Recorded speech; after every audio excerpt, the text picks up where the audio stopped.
Shane Van Gisbergen, driver of the number 97 Collard Racing Chevrolet. If you have a question for Shane, please raise your hand and we will get a wireless microphone to you. Who would like to start us off? All right, we'll start up front here with Chris Knight. Shane, ChrisKnightGetFence.com, top 5 finish in the books at Atlanta Motor Speedway. Did that surprise you, and how much confidence are you bringing into Las Vegas this weekend, knowing that you had such a great run last weekend? Yeah, afternoon everyone.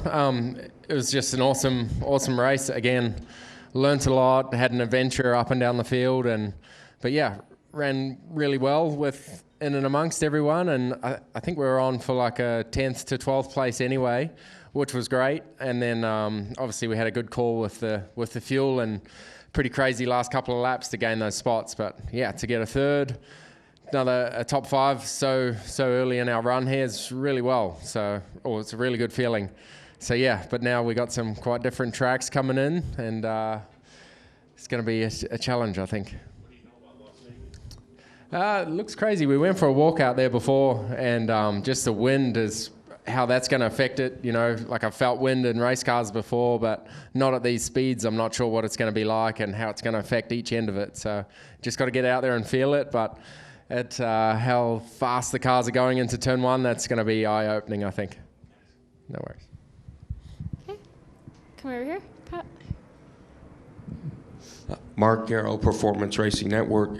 Shane, I'm curious just your thoughts about going to all these new racetracks and how this kind of travel, I know Australia is a pretty big place, but how does this travel compare to where, okay, we raced in Atlanta, now we're in Las Vegas, we're going to be in Phoenix, and bam, we're right back on the East Coast again, another 2,000 miles, as far as difference between tracks. So just how do you look at the excitement, I guess, or the anticipation of all these new places in the travel, and how does it compare?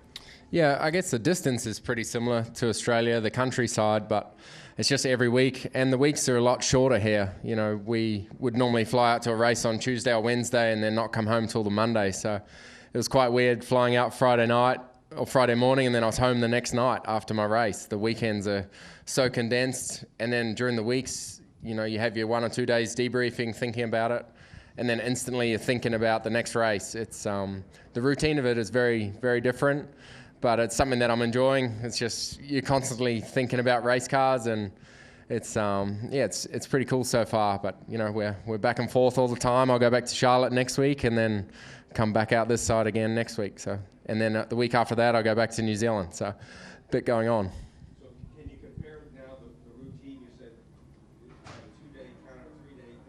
Yep. How does it compare? What is your routine now?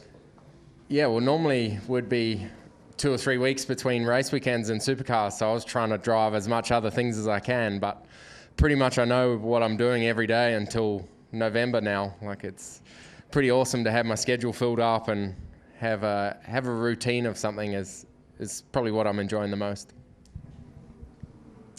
All right, let's go to the middle here. Excuse me. Brian Twining, Betsworth Media Group. Congratulations on the tremendous start to the season. How excited are you to get past the roulette-style races of Daytona and Atlanta and get to something that is more suited for drivers? Yeah, I think it's going to be good. I enjoyed Atlanta a lot more than Daytona. You had to, pedal it a bit more and search for air to try and get the car to handle. So I enjoyed that. I enjoyed qualifying at Atlanta, not having seen the track before, then having to go do it wide open, and it was pretty. I kept it flat, but it was a bit on edge, and I was hanging on pretty tight. And then I watched Austin Hill's lap, and he's driving around one-handed blocking a vent. So I got a bit to go before I get comfortable. But this kind of style of track is completely different. And then watching the race from last year, how everyone gets spread out and trying to balance the tires, make changes. It looks like a very different style of race. So, yeah, as I sort of said before, I just got to get out there and feel it. Try in this practice, I'll try and run for most of the practice, just get as many laps as I can, feel the tires go off, and move around the track a bit just to get experience. Okay, let's go to Chris in the back, and then we'll come up to the front here. Chris Wilner, MRN. Shane, I know every week is a learning experience as we go to these places for you for the first time, but what have you learned or what maybe has surprised you most about the racecraft and learning where to put yourself amongst the race? Because it seemed like, and I know Justin's been high on this too, you just seem to pick things up so quickly. It's amazing to see. So what have you learned the most about the racecraft part of tackling these racetracks? I don't know. Everyone's. I don't think aggressive is the right word, but sharp and committed. Watching Austin Hill in particular at Daytona, he passed me a couple of times, and he was just so committed where he was placing his car, and he was so aware of his surroundings. It was really impressive to watch, and I'm not at that level or confidence yet to do that, but it's pretty impressive to watch what he was doing. And then when we're in a line at Atlanta, it's still, you're riding, but you're still having to push pretty hard. But watching people trying to make moves and analyze how they were doing things, it's and I got shuffled out of line at one point, and felt like the guy hit me, but he just got close to me and it made me slide up. So just trying to understand how things work. The air affects the cars so differently at these kind of speeds, and it's stuff I've never felt before. So I just got to try to understand how things work and why they do. Okay, let's come up to the middle here, to the front.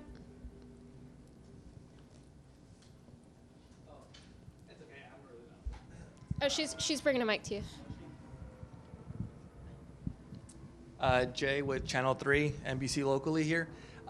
Tell me a little bit, how do you and your team prepare for these type of conditions, like the wind, especially the wind here in Vegas?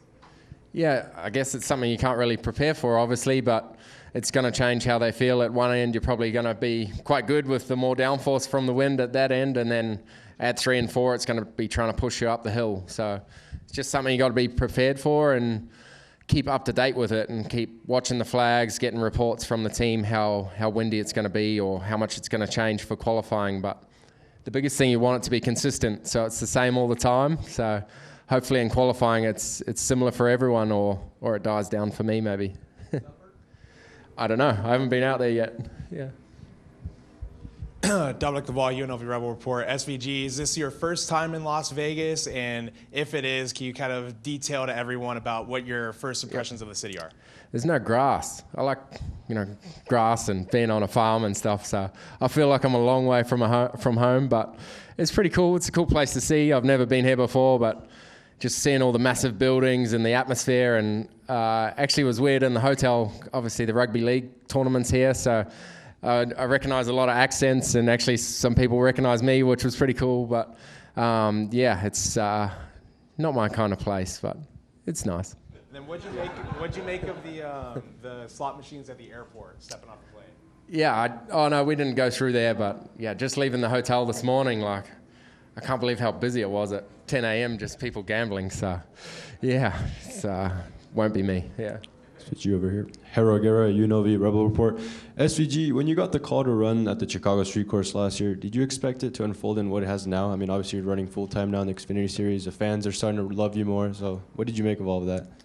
Yeah, my life's gone completely 180 what I thought it would be. And even when I got the call, I thought it was just going to be a one-race deal. And obviously it went really well, but there's more the enjoyment factor and then just wanting a new challenge, I guess, as well. And this is a perfect time to come and have a go at something, and put the next few years, try my best to make it here in the Cup Series full time.